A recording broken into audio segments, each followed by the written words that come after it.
2007 would they have known to support this very exciting, and not exciting, but talk about translational research. Yeah, revolutionary type of thing. If you want to find the best reviewers for the grant.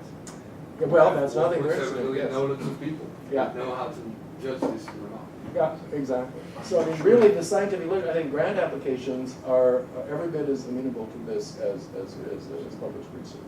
Because, at least here, I think in all fields. Are you going to release Semantic deadlines soon? Well, this is what we do now. So in order for it to be sort of, a public, sort of like PubMed where anybody, sort of, it would have to be taken over as an official library fund. It would have to be supported and stuff. And so far, that's a policy decision that the library hasn't taken. It's available now to anyone who signs the UMLS license agreement. We did. So and if we would want to do this little thing first before doing movies, if we first do this thing, create one set of NAND applications that is the set of NAND applications in their provenance. This has been stated minimally once in that line. Yeah. Could we use the basics to do that? We do that. We also sort of you can have an account on the application or the database. Yeah, but you work directly with you and Olivier to do that. Of course. Yeah. And I mean, this would be an incredibly valuable set. Yeah. And it's just simply in order to define it, it's just simply some SQL queries, right? To sort of to get those yeah, out. but works together, it works much faster. Yeah. No, we need to with this. Just we need to get Olivier. We need to talk to Olivier. And you already talked. Only that would make work the entire trip. Yeah. And it's essentially trivial to do. Yeah. Turning this RDF into manifests because you have the provenance of all the abstracts, the authors we can recover, and now we only have to look at the similar predicates and say anything that is there more than once. Right. We make one set of it, and the ones that are there 20 times, we just collapse into one, and we have one universal statement set. And that would be an incredible collection for our facts. I'm very, very interested in doing that. We'll do it. Let's go back to your NLP for a minute. Yeah. I'm going to accept without question your comment that this is probably a one-off right now. It is. I do know that. And Barrett knows that too. No one else has named relationships. So I'm wondering, I think I've asked you this before, but not in this context. What's your guess as to how subject-specific your 20 years of NLP in this thing is? That is it likely to work as well on physics abstracts as on biomed? Yeah, totally. And is it likely to work as well on full text as abstracts? Yeah, no, okay, those are two different questions, so, and I'll answer them separately. So the domain that we're in, as I think we've demonstrated in the domain migration, especially when we went to the first one that I wasn't so sure was going to happen, when I had a student come in and we got this same, we have it, I only have it on standalone, I don't have it on the web and I don't have it with me. We got the same results from these papers on policy issues about childhood education, whether the government should spend money here, or whether it should there, and what the effects are, and all this sort of thing. We got, we had to go through and we had to sort of create an ontology for it, which that was there. Once you have the ontology, the linguistics of, English is English. At this level of formalness. Now, we couldn't do stuff off the street. But in the formal scientific discourse, it's all the same. So the domain is really very, very, very easy to do. When we went to natural language processing compared to, to molecular biology, results are every bit as good. But to answer the question, you would have to create ontology. Well, yeah, you have to have the ontology, but the point is, I was asking about the NLP. No, but I think the thing is, I did show, we are developing a, let me show you, but the Graciela Rosenblatt, who I have, who has a PhD from Georgetown actually, but she is very good in exploiting the ontologies that are out there and tweaking them a bit for what we need and putting them into the UMLS, and she can look at text and she can tell you what are the core predications and what are the core semantic types. You just need somebody to do that. It's really not that big of a deal, George. With my group of of 6 people, we don't go as fast as we might, but even so, we've done many more genres than I thought we could. Not 6 average people, I guess. No, they aren't. That is true. That is important because I've been trying already 2 years ago to convince some colleagues of George that creating those ontologies, at least to the point where they become useful. Yes, that's exactly And right. They don't need get to be the Barry perfect. Smith level, but Yeah. they No, get no, no, useful. Perfect is the enemy of the good. That's Can exactly basically be right. done by Exactly. computer because of this clustering algorithm that we have, and say if there are distinguishing n-grams, there are terms that are concepts, and you Yeah. can just define them later, but Yeah. you can start and just Yeah, start that's right. it going, and it works. There was actually a proposal 3 That's years right. ago to the NSF to create those ontologies. So Based all on their the NSF research. portfolio. And Yes, that's it what, ne- it never happened. it never happened, but if we had one, I could, okay, if I had an ontology for some, I mean, I don't know about all of NSF research, but say some area. We have to go sort of by It's the scientific chemistry. scientific discipline. Discipline. By discipline, I mean, I don't know, I mean, for example, I don't know, physics, let's say. If I had an ontology, within a very short period of time, we could give you results that are very We have a comparable. proposal for chemistry, actually. Yeah, for I will on chemistry. Oh, computer, yeah, I will yeah. email it to you, Yeah. 3 years ago, to create chemistry for source or Yeah. ontology for your research. Yeah. Does it have, it has, Now we have chemistry, It has- 25 million. it has relations in addition to concepts? Yeah. Does it, yeah, So that's. hold on, in my program, Smart Health and Wellbeing, we are in health domain. We should be able to just be able to use it. It depends on now, like, what aspect of health. I mean, what, because what we found out was, you know, there's health and there's health. Now, Right. clinical practice is one thing, basic microbiology research is another. The things, but when we did, so we've done two areas, I guess, of health that are not clinical medicine or microbiology. One was epidemic disaster preparedness, and the other was, the other one was, what was it, healthy living. And in both, I mean, those were both different areas, though. The epidemic preparedness was, as I said, was essentially about information and government agencies and community characteristics was basically what it was about. Healthy living, it took us a long time to figure out what that was, but what it was characteristics of programs. So it was who the program was meant for, what information it was meant, what method they used, was it, you know, radio, TV, flyers. So these were different sorts of things. So all I'm saying is, yeah, we could do it, but we need, the ontology was different. It didn't say anything about drugs treating patients, for example. Importantly, what we are also interested in is, for this Home Effects project, is you have the pre-processed text of MetaMap, so you know the noun phrases and everything. Yes, Now plugging another thesaurus under MetaMap. it's pretty easy. Yeah. So if we take ChemSpider as a thesaurus, which has all the chemicals with all their synonyms, you may have to tweak a little bit because commas and Yeah, are not it's separators, you know, so there is always a little tweaking. But Well, then, yeah. I think if we work together on this, we would have a full mining of all the literature from the Royal Society of Chemistry, and we could Yeah. beat the heck out of ACS. You know, the American Chemical Society Good. would millions of dollars from ACS. Yeah. Closed literature. Exactly. No And question about it. You know, things with, often with us, where, I would say 80% of our errors are in concept identification. Yeah. Because of, you know, like you said, commas, this sort of thing. So if you have that independently sort of focused and good, and we can drop it in here, we'll get very good results. And if we know what the relationships are, we don't have to. And that is what Kelvik, the project that Olivier and one of my people were involved in, on Kelvik, they were doing, you know, 5 different concept packers over the same body of text, and then they looked at the consensus view. We all thought we found this concept in this position. We could now lift that to the triple level and have Peregrine and MetaMap and ProMiner and all these others. And some of them are specialized in recognizing certain semantic types very carefully. Right. So if you combine the consensus view and you create a new set of semantic medline, you could enrich it to hundreds. Oh, yeah. And as I said, we already do that with genes, so that the Yeah. gene identification here is pretty good, and it's because we have this outside, I mean, stuff that I didn't do, but it was done by an NCBI, John Wilbur Yeah. was largely what it was called ABG, and it's really quite sophisticated. And that basically is what's. Now, your second question, George, full text. I mean, now this is this requires almost a dissertation, and I have to.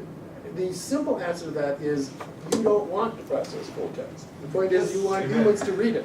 What you want to do is to identify the 1 or 2 articles that are Get good. your metadata from the abstracts. Yes, that's right. That's right. You want, and then you. That's a good answer. Exactly. Is full text are for humans. Now, there has been over the This years. is what you're saying. Yes, that's what. Computers don't like. You know, Yeah. I can tell you, Yeah. this is what we were joking over lunch with Yeah. Elsevier. I tell them, I don't need your stupid full text, No, because right. if people find something really useful, they put it in the abstract. Not always, Yes. because I didn't put take Yeah, a for malaria in the but abstract. nothing is done perfect, George is saying Yes. perfect. So, and we have even an article in the literature where we showed how the concept identification is in material methods and Right. introduction and Yeah. obviously the concept density is the highest in the abstract. If you index the materials and method, it becomes a big mess. Oh, It right. disturbs the whole thing. Exactly, and usually, the big Yeah, problem you don't is wanna do that it. there's This is an been, epiphany. but there has because- been, George, there has been research in information retrieval community, in, you know, the IR, in the computer science one, the heavy duty one, for, I don't know, a good 20 years, at least as long as I've been in this business, dealing with that very issue, just not even summarizing or using, but not back the old style information retrieval of full text. And it's very clearly demonstrated that unless you do a very sophisticated analysis of the full text first, in which you identify the things that are really being asserted there and get those out, you're just gonna get garbage because you're gonna get all these things in the background, sidelines. And the point is, why do that when that's what the abstract is? But we did two analyses, which is important. One is the protein-protein interactions, which are mostly found by high throughput experiments, which don't make it into the abstract. And if you take all the known protein-protein interactions from Swissquad, and you check how many of those you can find as co-occurrences in PubMed abstracts, 24%. So the vast majority will miss in Medline because they never make it into full text, let alone into the abstract, because there are big tables Yeah. and supplementary Right, data. right. And that's why we also get the nanoapplications Right. from Swissquad. But if you look at gene disease interactions, which we're doing now, we predict 1.5 million new ones used on this associative reasoning.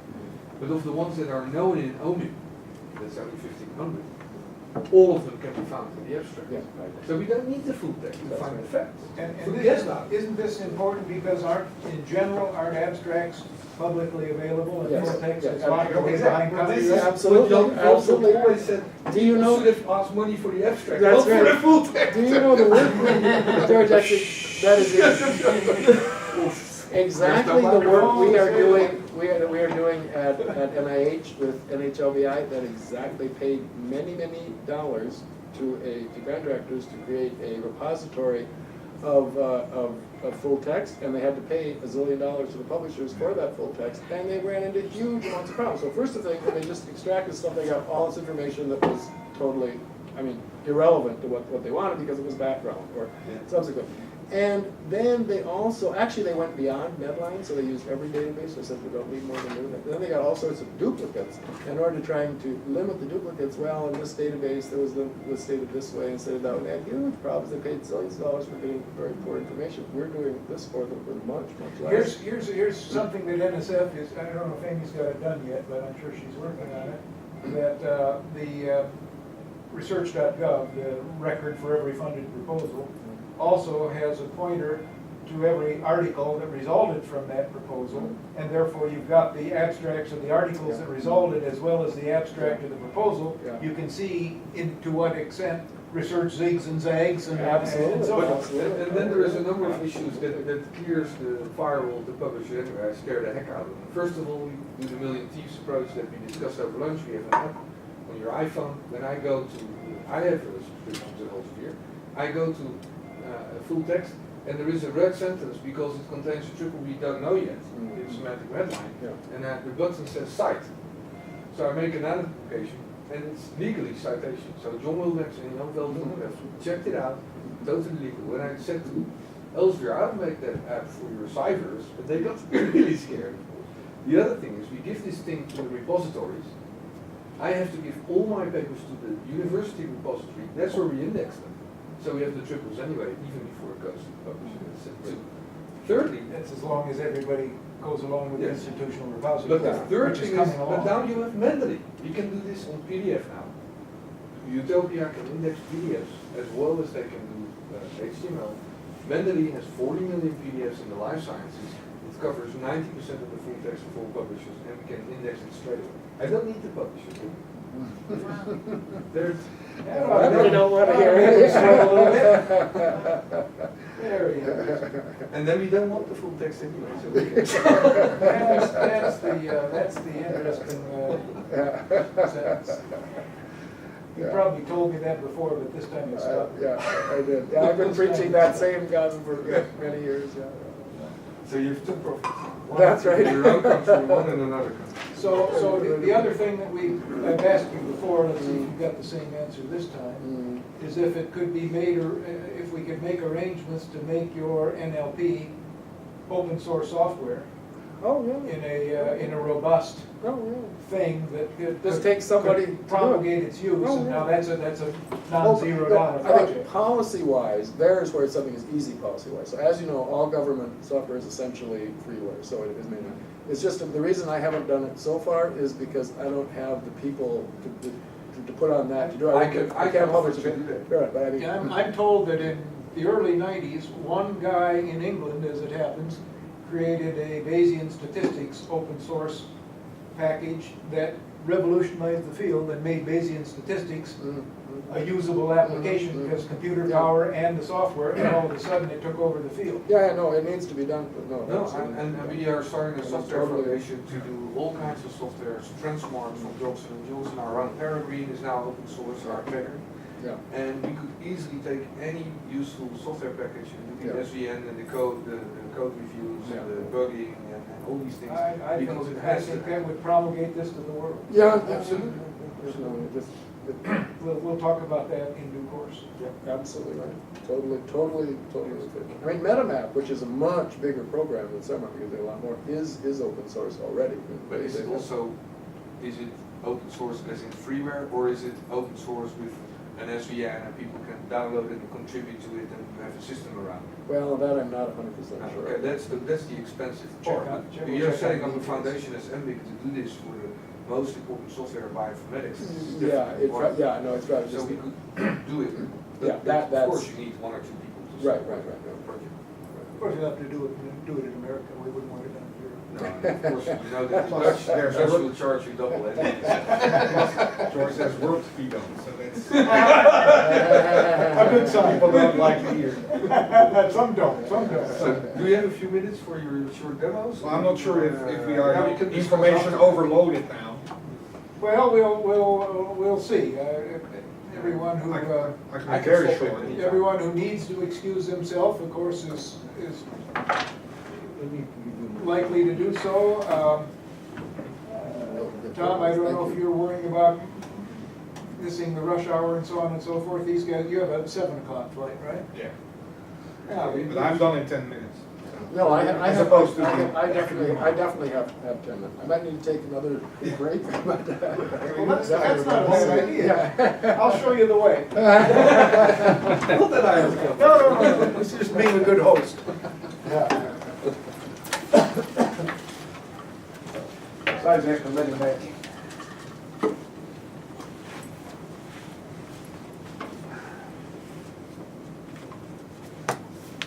You don't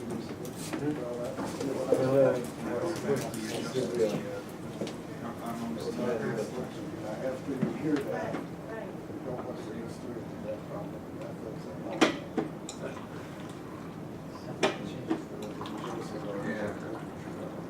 Does it adjust that automatically?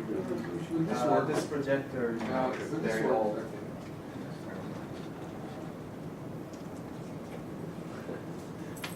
I know that quote from the Ghostbusters. Right, back off, man, I'm a scientist. I want to be on to Was the it? next cool thing. Yeah. What about, implementing this? Come on. No, if you work around New York, you're gonna get hit for this.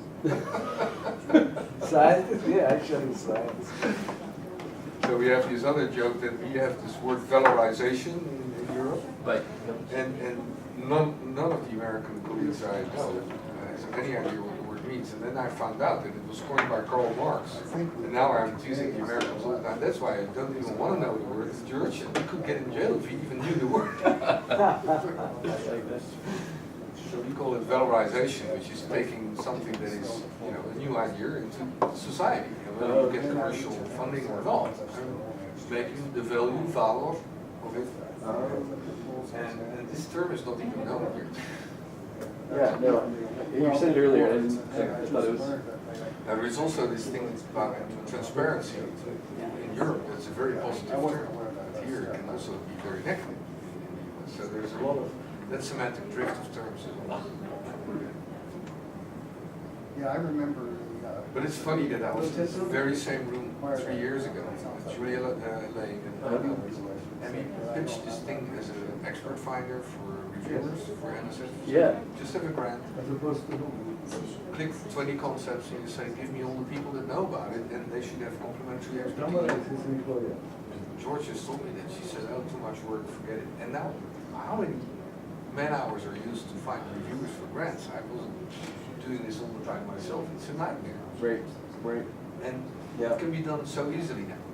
So, Well, no, I didn't like. And you can do it in a more objective, unbiased, But less old boys network kind of way. I want him to get through this. Yeah, I think NSF could invest a significant amount more in the tools that would help science policy, or, you know, decide what to do. the other great thing is we just agreed with Vivo and ORCID and Crossref that if you have this ORCID for authors, now you can submit an article in the system of most publishers. And if you give your ORCID instead of your name, then the moment Crossref gives the DOI to that article when it gets accepted, it will automatically show up in your publication list in Vivo. Because it's just a triple saying this ORCID published this article. Yeah. That would help people that whenever I open my Scientist DB or my Vivo profile, my publication list is always updated by Crossref. Yeah. But you could also do this for NSF. You say, if you submit a grant, use your ORCID, now we know what you published, we know the reviewers, we know everything. And ORCID is coming online later this year, and we will have a button in ORCID. We just agreed with Vivo to have a little button that says, get my Concept Wiki profile. And in Concept Wiki, we have 1.7 million people with all the concepts they published about. So there's know about all the concepts I know about. I can correct them and say, yes, this is it. Yeah. Then you can have your iPhone apps and say, whenever anyone says anything new about my gene, I want to know immediately. Yeah. Couldn't care less where it is in the world, maybe China. Right. And the statement might be in Chinese, I'll know 1 second later. Right, right. These things will be built in the next 2 years. It's amazing. We think, it's like we think of the Dark Ages in the past as the Dark Ages. We'll look back today and think, wow, this is the Dark Ages. There was even a time that we were reading. But I have been growing up a bit because years ago I was telling the publishers that, you know, publishing as we know it will disappear.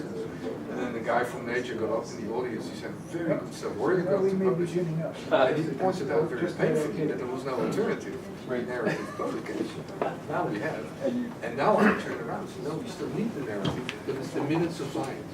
You only go there to check Any of whether this stuff you're in right. medical school to you yet? No. Pretty that. All right, All right. Albert, you have our full attention. Right, well, that's actually an accomplishment. After the information overload we all try to fight, what we are still exposing you to. I wanted to just give you a very brief introduction into a couple of practical examples of what we have been doing here. Because over the last 10 years, this has been brewing all over the place. And I think we have reached the tipping point. I think we actually passed the tipping point. But this now becomes implemented. And my understanding over all those years has been that people love talks like today when they're in the academic world. This is fantastic. They go back to their own silo. And if you are lucky, they talk to other people about it and they implement a little bit of it. But there is no global expectation of what's going on. Simply, not necessarily because the science is wrong, but because people do not have the capacity to translate it to their own daily life. What does this mean for me? With all due respect, this is awesome for us, but most people go like, so now I'm at my desk, and now what? How?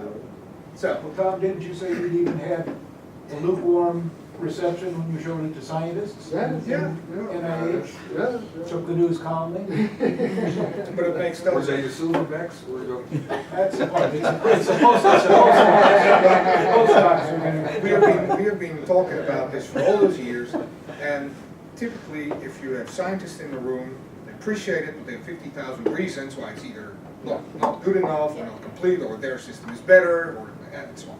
So we, over the years, kind of grew towards, let's not do this only in an academic environment, but let's try to combine the private sector and the public sector in public-private partnerships, which is a very common way to do projects in Europe. where you bring the gurus together and the brilliant scientists, but also people that can translate that to the real world. And this is basically the slide I wanted to start with. You know, typically what you see is a great hackathon producing a prototypical solution to a problem. And then scientists typically go, well, this is fantastic, now they will be knocking on my door, and IBM and Google, and they will buy my invention. And corporations go like, this is not even close to what we would do. And scientists go, but it does work. You know, you press 9 keys and knows you hit enter, and it works. And then corporations go, well, what if 10 people use it? Well, it was not built for 10 people. What about 1 million? With scalability, back off. I'm a scientist. So what we ended up doing in the Concept Web Alliance was basically saying we have to translate this to reality, as in what does it do for you? How does it help your daily life as a scientist in science management, but also in a corporate environment? So the best way to do that is create sandbox environments and create actual applications people can play with, not even wanting to know how this works on the web, because most people don't. So that's what I'm kind of trying to do with a bunch of academic institutions and then corporations, bringing them together and building something that is marketable and sellable, but it's also based on this new approach in science. So I wanted to show you 3 applications that society and the private sector finds interesting. The first one is an expert finder. It's fairly straightforward. We have basically the triples, the nano publications available. We have a concept wiki with 1.7 million experts. We know all their concepts of interest. By mining their articles, you get a list of this is what these people publish about. You can create a concept profile of an individual. You know, this is Mr. Byron Bonds, he published about malaria.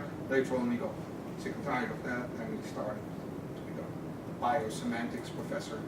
So you see the difference in his profile change. Of course, UMLS doesn't have biosemantic. So I'm just using the full text now. This is actually a claim from a patent, and that's because the next application I'm going to show you has to do with patents. And it's quite straightforward. You analyze the text. It recognizes the document terms or the concepts, if you will. And we know a lot about these concepts. And this is all thanks to UMLS. We know the definition, we know the synonyms, we know identifiers, we know all those.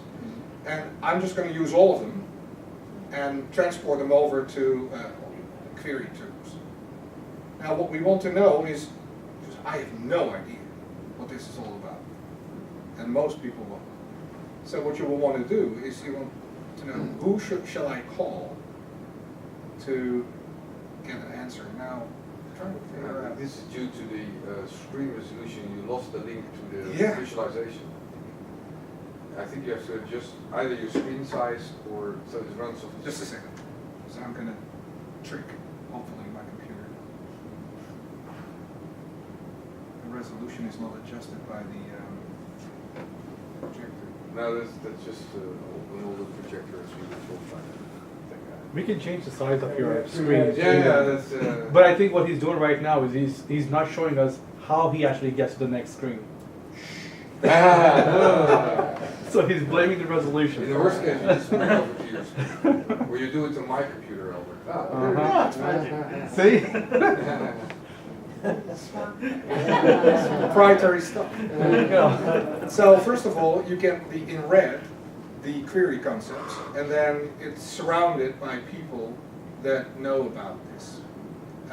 You can then click one and say I want to know more about this particular person, and then from the database we just project articles, affiliation, and the Skype ID as we talked about before. So if I know nothing and this Renzo Bagnati has consented to be available for a Skype call, then I could call him and say, hey, I'm looking at this radiculogram. At least it's a radiculogram for me.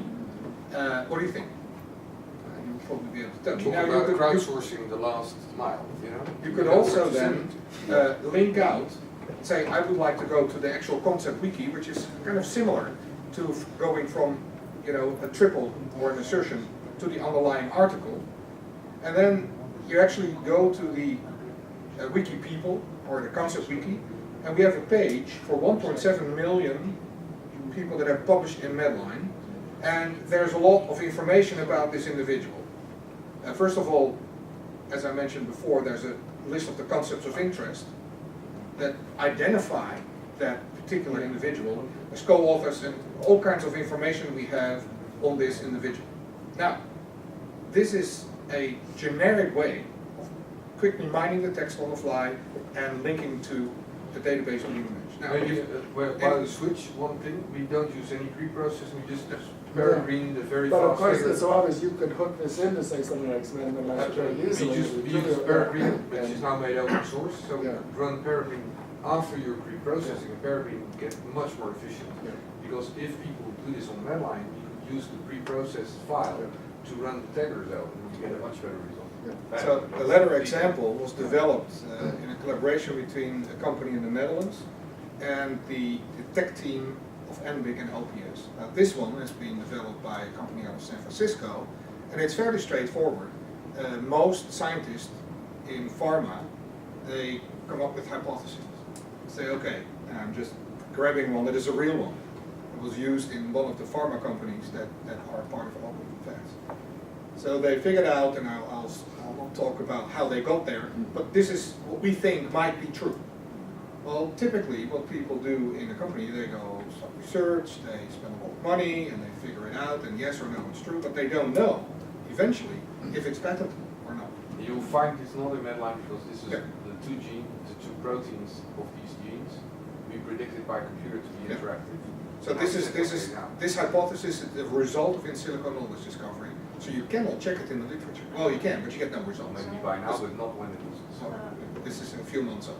So basically what you would like to do again is you would analyze this, and it will find you document terms, 4 of them. And we have to do this again. We set it clear. Oh, there you go. 4 terms. Now I'm not doing the trick that you're accusing me of. You check them all, they become query terms, and then the only thing you would like to know is there freedom to operate potentially for this hypothesis? So one click in the triple claims database, and before I do that on screen, so we have taken USPTO, we selected all the biomedical and biochemical patents, separate them all into the claim section, and we indexed the claims first, found all the concepts, then created triples, and then created nano publications with all the metadata. So then you're basically saying, take these 4 concepts, plus, and this is automatic synonym expansion, plus all the synonyms, and in this Show particular, them for this one, Yeah. from Humanist, or this is from. in this particular, There's 54 synonyms, okay. you can actually, look at the list. You can go to the, and if you see synonyms that are incorrect, or you miss as an expert synonyms, you can go to the concept wiki, pull up the page for PARVB, and actually annotate that. So anyway, we include over 200 synonyms in this query automatically. So the query is 4 concept plus all the synonyms. Well, then you do one click in triple claims, and you get no results, which indicates that in the US Patent Office, there is no claim, not a patent, but no claim Or there is no data. that has a description of this hypothesis, and there is neither a claim that uses different terms to describe the same. Now, obviously, you would also like to do this, and I'm not sure if my resolution will show what's going to happen here. So this is an actual article in PLOS ONE. This is the article Byron was referring to about the protein-protein interactions that were predicted. And you can now basically say, I'm going to do the same thing. I would like to now look at this particular article. So this is a bookmark that you can download. Yeah. So you can make this the Million Thieves approach. Yeah. I'm now in. So now it found 379 terms, obviously a lot, because in this text, these concepts that were found are highlighted, and you can then you can click on and do all kinds of things. But essentially, what I'm trying to show here is that now you're looking at patents, but if you would like to look at experts, you can then click Expert Finder. It does exactly the same thing. It takes the same document, takes the same terms, but now it produces experts. So it's almost like an iPhone app, but the underlying technology is always the same. And then if you go like, no, I'd rather look at literature, then you click acknowledge, the acknowledge button, which is a third company out of the UK, that now shows you, well, you can now search in Google Scholar, and CBI, Patents, Google, Unipro. And the beauty of this approach is that it's a generic application. So if you have your own databases that you would like to publish in meta publications, you can easily add one tag. Say, okay, here's my database. I turn them into meta publications using my guidelines that CWA provided, which could be true for all, .gov data, could be true for all proposals, all anything, and then you can look at the same set of data from all those different angles. Now these are actual applications that are on the market now and are actually used by companies and are a direct result from this highly complicated research. But for people, for lay people, it's instantly clear, although they don't understand details of how this works, that this is highly applicable for what they're trying to do, because in pharma they have literally 25 lawyers and biologists looking at potential hypotheses, spending millions on those people just being on the payroll, and this application helps them tremendously. Now, one final comment. Obviously, the concept recognition, the triple recognition needs to be improved over and over again, so we need to feed on the research, but it needs to be translated. I call this kind of the translational approach that we take to what I would call societal value. Now, taking this one step further, and that's kind of my goal for this whole kind of roadshow that we're doing, I think there's a lot of organizations and people that do get this. There's a lot of non-believers and naysayers, but let's forget about those.